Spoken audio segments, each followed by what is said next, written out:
Assalamualaikum warahmatullahi wabarakatuh.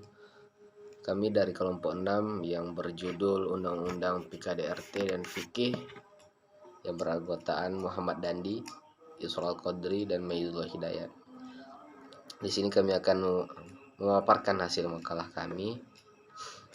Langsung saja, yang pertama ialah keluarga adalah unit sosial terkecil dalam masyarakat yang berperan dan berpengaruh sangat besar terhadap perkembangan sosial dan perkembangan kepribadian setiap anggota keluarga.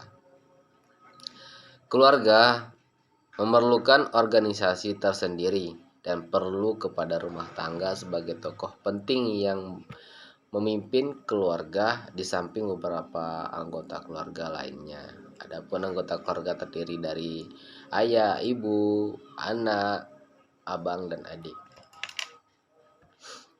Pengertian kekerasan dalam rumah tangga.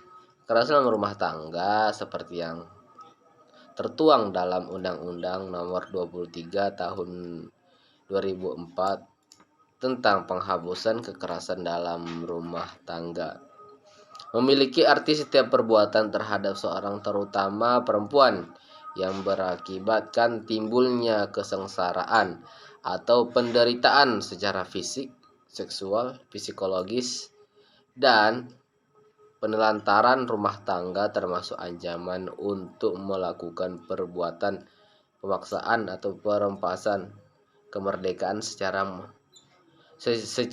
melawan hukum dalam lingkup rumah tangga.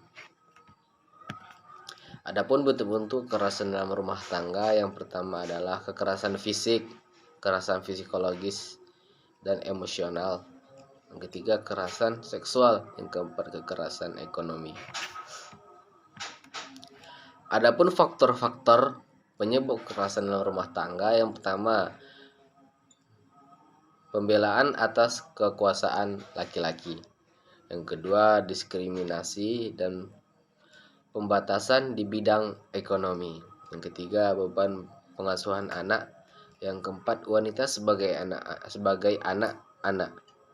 5, orientasi peradilan pidana pada laki-laki. Baik, dia akan lanjutkan oleh rekan saya, Yusrul Qadri. Terima kasih. Baiklah, saya akan melanjutkan pembahasan selanjutnya, yaitu cara penanggulangan kekerasan dalam rumah tangga. Poin pertama, perlunya keimanan yang kuat dan akhlak yang baik dan berpegang teguh pada agamanya sehingga kekerasan dalam rumah tangga tidak terjadi dan dapat diatasi dengan baik dan penuh kesabaran. 2. Harus tercipta kerukunan dan kedamaian di dalam sebuah keluarga, karena di dalam agama itu mengajarkan tentang kasih sayang terhadap ibu, bapak, saudara, dan orang lain. 3. Harus adanya komunikasi yang baik antara suami dan istri agar terciptanya sebuah rumah tangga yang rukun dan harmonis. Yang keempat, butuh rasa saling percaya, pengertian, saling menghargai, dan sebagainya antara anggota keluarga, sehingga rumah tangga dilandasi dengan rasa saling percaya.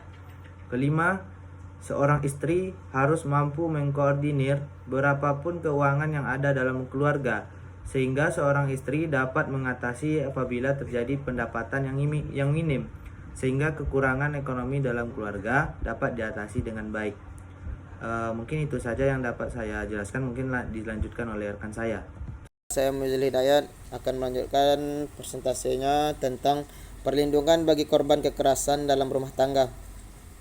Perlu kita ketahui, kekerasan dalam rumah tangga atau yang KDRT yang dulu kita anggap sebagai mitos atau persoalan pribadi, kini telah menjadi fakta dan realitas dalam kehidupan rumah tangga dengan berlakunya Undang-Undang Nomor 23 Tahun 2004 tentang penghapusan kekerasan dalam rumah tangga. Maka persoalan KDRT ini menjadi domain publik. Pelaku dan korban KDRT adalah orang yang mempunyai hubungan darah, perkawinan, persusuan, pengasuhan, perwalian dan dengan suami, bahkan anak dan pembantu rumah tangga yang tinggal di rumah itu. Kasus KDRT ini sering ditutup-tutupi oleh si korban karena terpaut dengan struktur budaya agama, dan sistem hukum yang belum dipahami.